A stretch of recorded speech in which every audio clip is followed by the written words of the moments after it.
Welcome to Career Tools. This week, task management, the next action, refined. The questions this cast answers are, what does next action mean? What should I do with my next action? And when should I action my next action? Since you're someone who listens to their management guidance, we hope you'll be happy that you can now listen to the Effective Hiring Manager, Mark's book on hiring. And this time he did narrate it. Mark will take you from the moment you have an opening to your new hire starting. And everybody wants to hire the best possible candidate, but few people know how. And once you've listened to this book, you'll be one of those in the know. Find the links to all the ways you can purchase it on our website. The term next action as a term, capital letters, comes from David Allen's seminal book, Getting Things Done. And in it, David Allen exhorts us not to use our to-do list for project names or complex actions. Instead, he says, think about your next action. And if you get it right, he says, you'll have the key substantive thing to organize, which I translate as being the thing you have to do next. So how do you do that? What do you do next? And how can you make the concept of next actions better? In this guidance, we're going to tell you that and more. And more. All right. We're going to start by first talking about what a next action is. Then we're going to talk about adding deadlines, removing the word and, writing it down, scheduling time to actually action it, and delegating to your direct or alternately the floor. So we'll start with what is a next action. So if you haven't read Getting Things Done, I don't know why you wouldn't have, but anyway, I think everybody's read that book, along with the 4-Hour Work Week. Is the two books I think everybody's read. But according to the book and David Allen in the book, a next action has a very specific definition. It's the next visible physical activity required to move a project forward. And in my edition of the book, which is the 2001 edition, the examples are call Fred reference the telephone number for the garage he recommended, draft thoughts for the budget meeting agenda, talk to Angela about the filing system we need to set up, and research database management software on the web. So all of those things are physical or visible actions. You know, you might not be able to see your thoughts, but you can see drafting. You know, the end of that action is a draft, even if it's just on the back of an envelope. People could see you talking to Angela. The results of research should be a list of things you've discovered, hopefully, if your research is successful. So all of those things, you can see them being done. Yeah, exactly. Which is in the defining of next actions. You'll notice Allen's trying to fight against the tendency for many of us to put things on our list, like get the annual report printed, right? Because the point of it being, there are many things that go into the task of getting an annual report printed, right? That's not a singular task like the ones you mentioned earlier. In order to print that report, first we need to gather the data to even create that report. Then we need to collate the report, create the document, and send it to the printer. So that step consists of many different tasks. And not only that, gathering the data could mean getting in touch with accountants, talking to a different department, asking for the data, and processing it when we finally receive it. What happens is we put the project of getting the report printed on our to-do list, and then every time we do it, it's a scary list because there's too many. I know I need to do that, but I can't even think about what I need to do. And so you leave it and then it gets late. So Allen's kind of defense against that tendency is to tell you to do the very next action, which is potentially, if it's a new annual report, create a folder on your computer for the data. You know, it's a really simple and very granular action.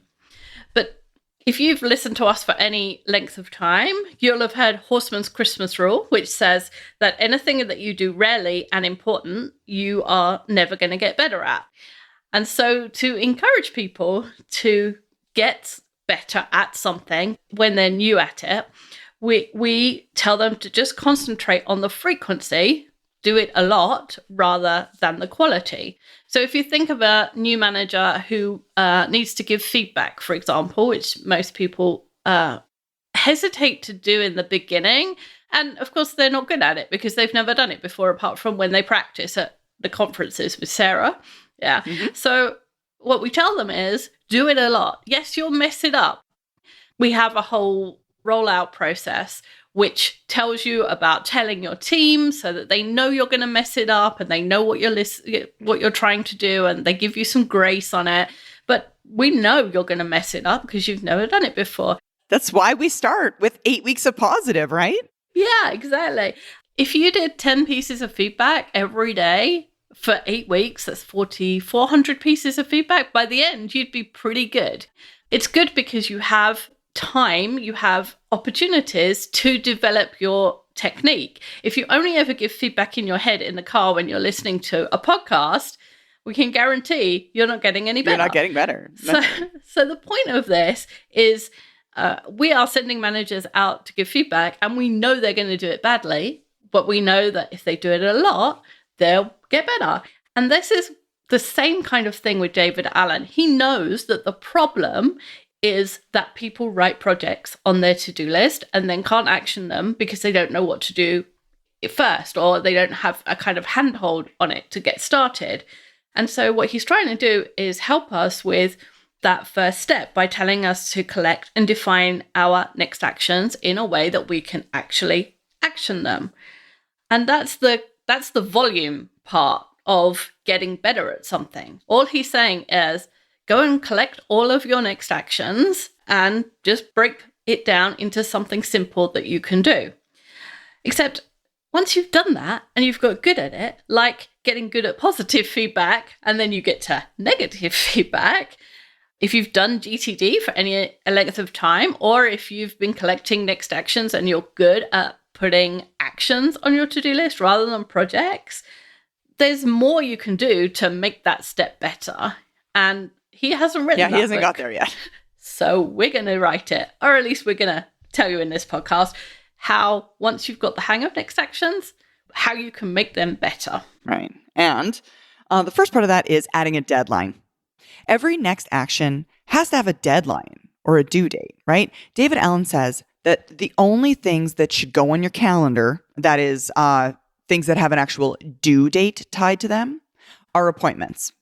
Things that need to be done on a specific date at a specific time and are inclusive of the information that you need on that date. For example, like the address of the building for a particular meeting that you are set to attend on a day. And again, it's fighting against the tendency of putting deadlines on tasks and then changing the deadline when it doesn't get done, right? You're working towards it. You only get 10% of it completed. You can't cross it off and it's there. Yeah. And so you just give it another date. You just push it. You just keep pushing it. And you can, because it's not due, right? So Janet Riley, who is a Getting Things Done coach, describes it in this way. It is true that we emphasize that it is not productive to create lengthy to-do lists you expect to accomplish on a specific day and then keep moving that list from day to day when unexpected priorities and tasks arise. So many people treat their task lists like the modern day equivalent, really, of rearranging deck chairs on the Titanic, right? They never actually get anything done because they just have this list of constantly moving targets that have no final due dates. Exactly. So his solution is don't give anything a due date unless it actually absolutely has to be done on a day. You know, if your child is graduating, yes, you have to go to the school on the day they're graduating. But everything else, he says, don't have a due date. That solves this problem of giving things due dates and moving them. However, you know, once you're past that initial, I've stopped moving things just because I didn't pick a right due date, you'll end up with a long list of next things to do and no decision about when they should be done or what order they should be done, what should be done first. In fact, David Allen says your next action lists serve as the day-to-day working list of your action choices. And I think choices is a really interesting word, because what we know about professionalism is it's not what you want to do, it's what you need to do. And a lot of the time, what we want to do and what we need to do are not the same thing. So we're not making choices. I guess we are, we're making decisions, but choices to me has an emotional component. It's what I choose to do rather than necessarily what I need to do. So the danger of the undeadlined next action list is that you always do the things that you want to do, and you never get around to any of the things that you need to do. Mm-hmm. Absolutely. And at Manager Tools, we know that deadlines drive behavior. It's amazing when your boss gives you something to do and doesn't give you a deadline, it just hangs out there. The moment he says, I need that tomorrow, all of a sudden, you're going to get it done. So once you're moving from choosing what to do, that emotional, I want to do it, to doing the thing that you need to do, you need deadlines. So you can test this. If you look at your to-do list right now, which tasks haven't got done? And we'll bet it's the ones without deadlines. Right. Gretchen Rubin says that things that can be done at any time often get done at no time. In other words, if there's no deadline, it doesn't get done. We also know that work contracts to fit the time available. This is Horstman's corollary to Parkinson's law. And if I'm so glad you said that. I know, right? Corollary is your word. If we say, I'll do my expenses next week, what that actually looks like in my world is we'll take all week, spending like 2 or 3 minutes every day, kind of contributing to our final expense report. Whereas if we say, okay, I will have my expense report done on Wednesday, what that means is we might not actually start till Wednesday, but when we actually sit down and work on our expenses, there is a 90% chance we're going to finish them on Wednesday, right? Rather than grazing throughout the week on expenses, sitting down and actually doing expenses because it's due on Wednesday. If you start it without a deadline, if you just say, I'm going to do it this week, you start, and then an email comes in, and because you have Toast on your computer, you see the email and you're like, that's way more interesting than what I'm doing. And like 3 hours later, you're like, what was I doing? And you go, expenses. And you start, and then an instant message comes in. You're like, that's more interesting. And you never finish things. The other trick is to include the time of day in your deadline. Even if you're just working on things that you're doing by yourself, it makes sense to add times. Because how often have you got to the end of the day without actually doing anything you intended to do? Like about once a week at least. Yeah. If you add times to the 3 things you absolutely have to get done today, you're much more likely to get them done. Most of us react well to the pressure of deadlines, even when they're not true. And one of David Allen's reasons for not giving actions due dates is that we create fake ones, and then we ignore them because we know they're fake, and then we teach our brain that due dates don't matter. So you do have to follow what past you decided you should be doing this morning is what present you needs to do. When you add the time, it forces you to look at your calendar and think about whether achieving the task in that time, before that time, is possible. If you say, I'm going to finish my expenses by noon, and you have meetings from 9 until noon, you've got 2 choices. Either you get it done before 9, or you decide that you're not going to get it done by noon when you're in the planning phase. Deadlines have all sorts of positive consequences for actually getting things done. Mm-hmm. And actually getting things done early. This actually happened to me last week, Wendy. I was talking to Tracy, and I said, I'll have the profit and loss statements reviewed for you by Monday at noon. And because I knew my deadline was noon, when it was like 10 a.m., I'm like, oh my goodness, if I don't do this now, I'm going to totally forget to do it. Exactly. Now, I don't have any actual data because I didn't do it this way. But had I said, I'll do it on Monday, I probably, knowing myself, would have waited till about 4:30 or 5 o'clock and been like, oh, shoot, I really need to do that thing for Tracy.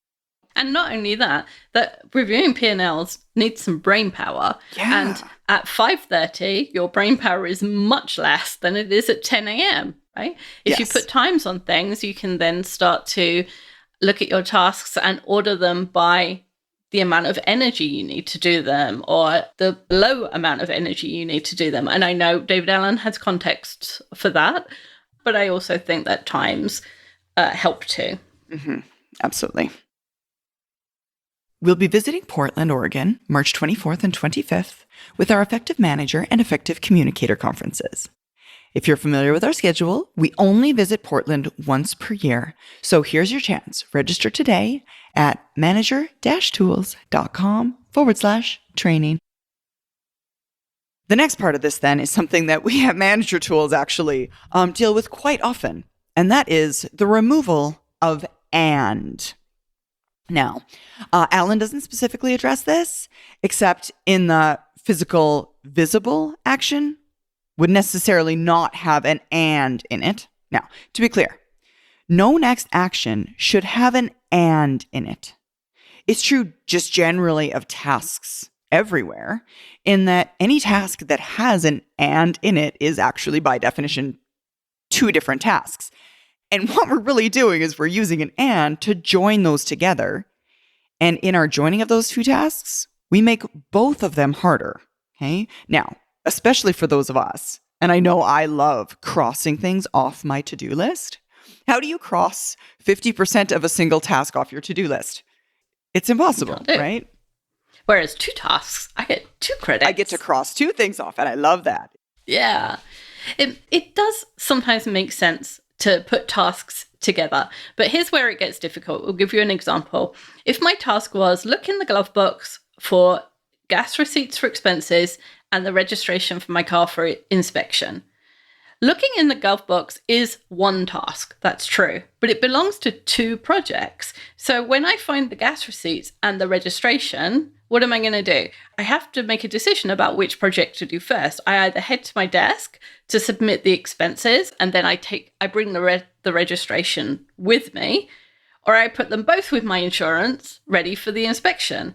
And that's why I can't find things, or I find things in strange places. It's because I did 2 tasks together and I had to make a choice. What am I going to do next? And so everything came with me to the next thing. Mm-hmm, exactly. Here's another example. Entering the Amazon order number and FedEx tracking number into the database. Now, this is something at Manager Tools that we deal with because we ship from Amazon and through FedEx on the same day, at the same time. It's all part of shipping to an event. Now, how do you mark that task done if you have the order number, but the item hasn't shipped yet? So you don't actually have a FedEx tracking number. Do you mark it done because you have the order number and then hope that you remember to go back later and stick in the FedEx tracking number? Or do you just leave it undone till you get both of those things? Again, how do you cross out half of a task? You just leave it. In our case, we use conditional formatting spreadsheets. So now you just leave it showing as read, I guess, when it really isn't actually read because part of it is done. It simplifies life immensely by making every single task a different task, one single action, right? It allows you to actually mark them done as they're done rather than a bunch of notes saying, well, I'm kind of halfway done. Sorry about that, right? Yeah. And explaining yourself constantly. Why are you read? Well, I'm only part ways read. Well, yeah. Makes it much easier. So next we have write it down. And I'm going to use write it down as a description. Even if you use an electronic system and enter and record would be better verbs, just use the verb that works best for you. But I'm going to use write it down. And David Allen says your mind is for having ideas, not holding them. And in this, we agree. And it doesn't matter whether you use a notebook or OmniFocus or something else in between, a spreadsheet, Google Keep. There's all sorts of to-do list managers or task managers. You can use anything. But you do want to make sure that your next actions end up in your task manager. And not only do you need a task manager, it needs to be somewhere that you look constantly. There's no sense in thinking you're going to use OmniFocus if you can't download it onto your corporate computer or you can't access the web URL for the web-based version. It has to be something that you're in all day, every day, that's directing your work. Mm-hmm. Absolutely. So now that you've chosen your tool of choice for collecting your next actions, when you enter the next action in whatever system that you've decided to use, you want to include all of the information that you're going to need to do that task.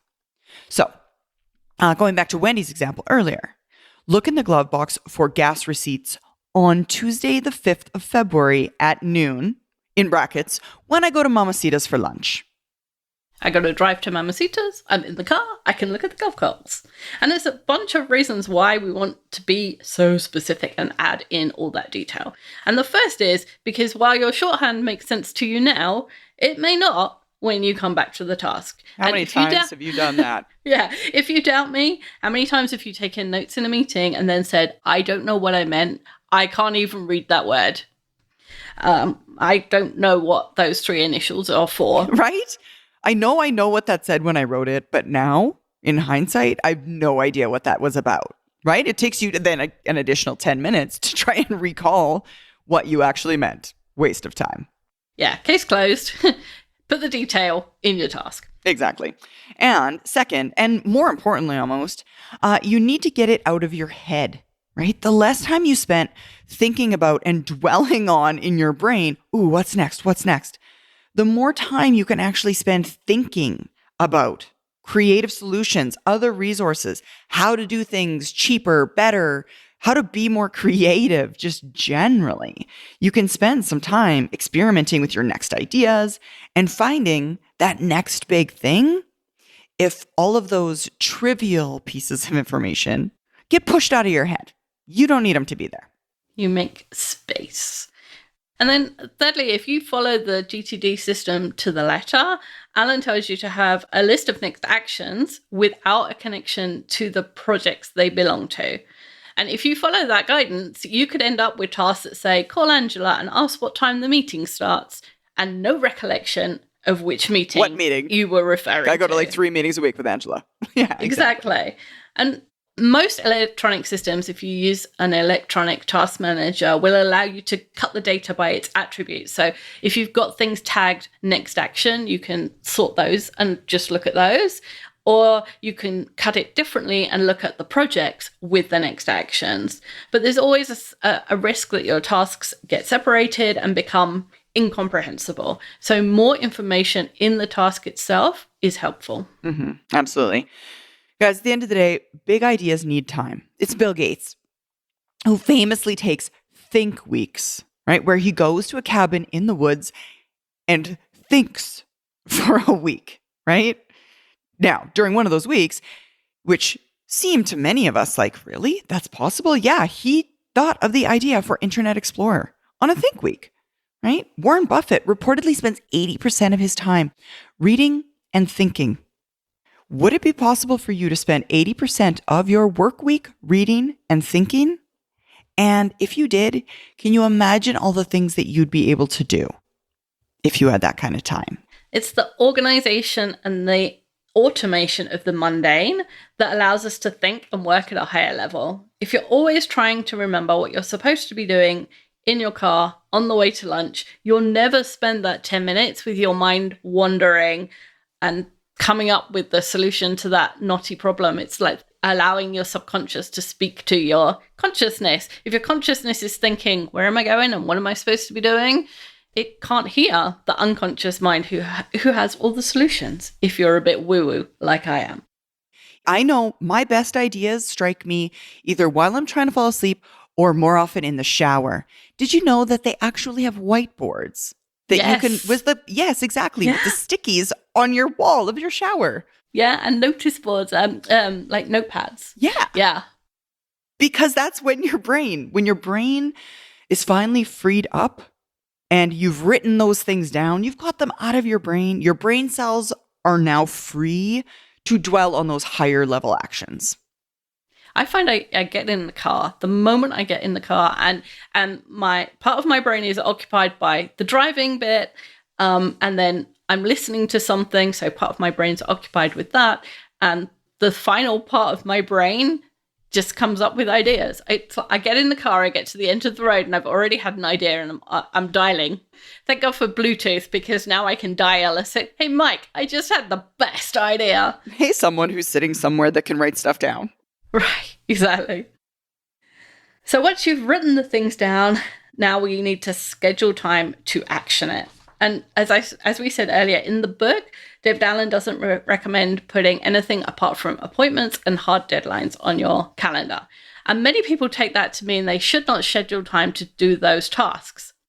But I found something he'd written on the internet that said, anything that works for you and not against you is canonical GTD.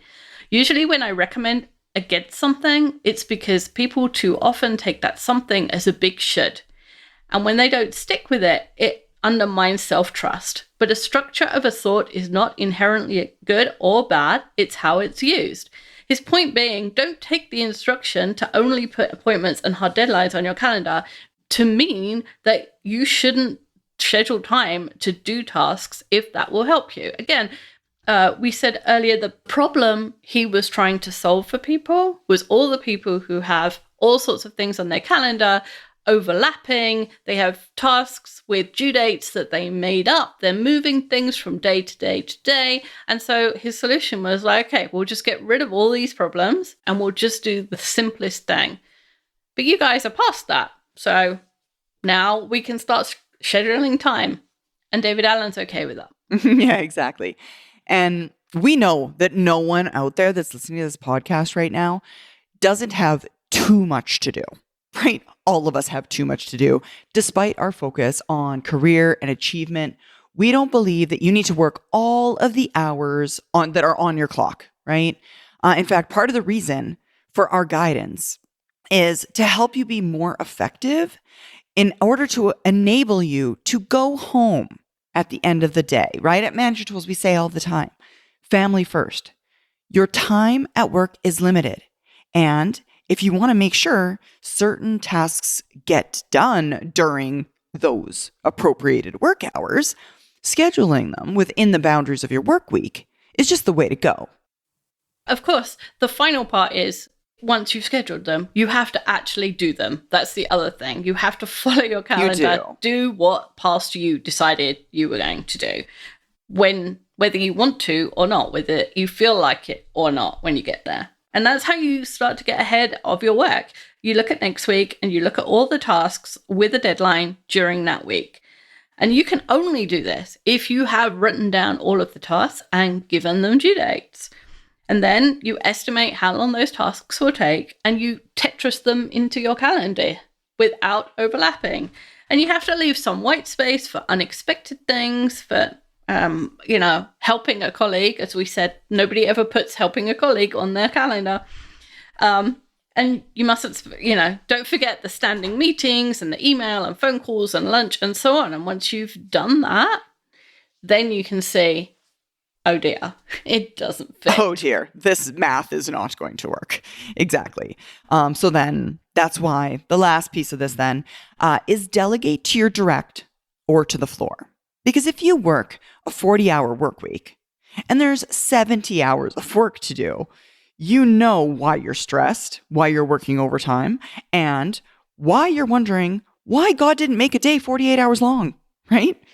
You can't do 70 hours of work in 40 hours. It just, the math doesn't add up, guys. It's not possible. No matter how hard you try, it's not going to get done. So it's time to decide what work should get done and what work oughtn't be done by you. Some of the work is more important than the other work, so focus on the important and delegate to your directs or to the floor things that just simply don't need getting done. We talk about this at our conferences all the time. I know many of us have, there are meetings that you're scheduled to attend, and you think to yourself before you go to that meeting, oh, good Lord, I contribute nothing to this meeting. I have not gained value from this meeting once in the last 6 months.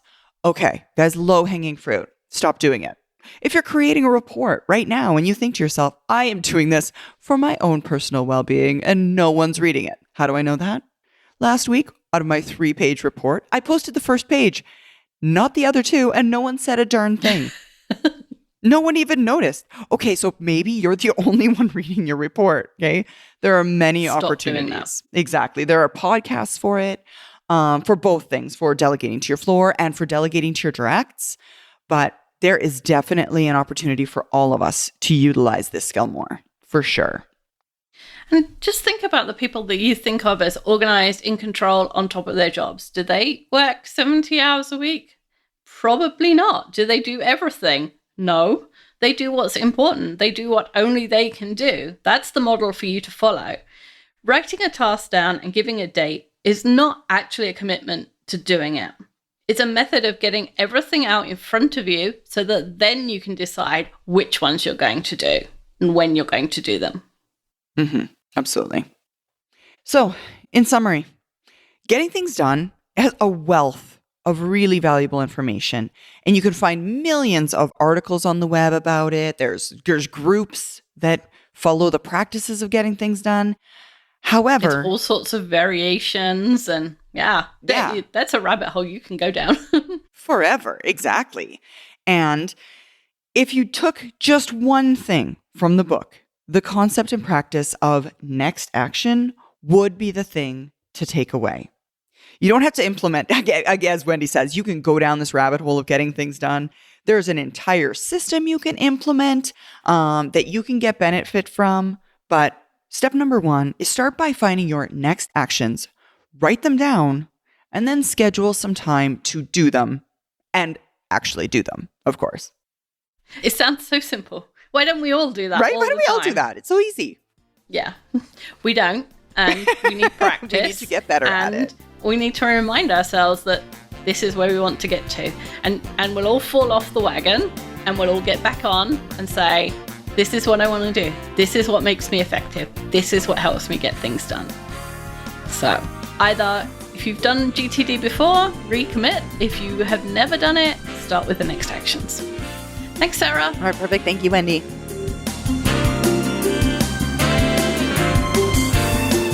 That's all for this week. We'll be back next week with a different topic.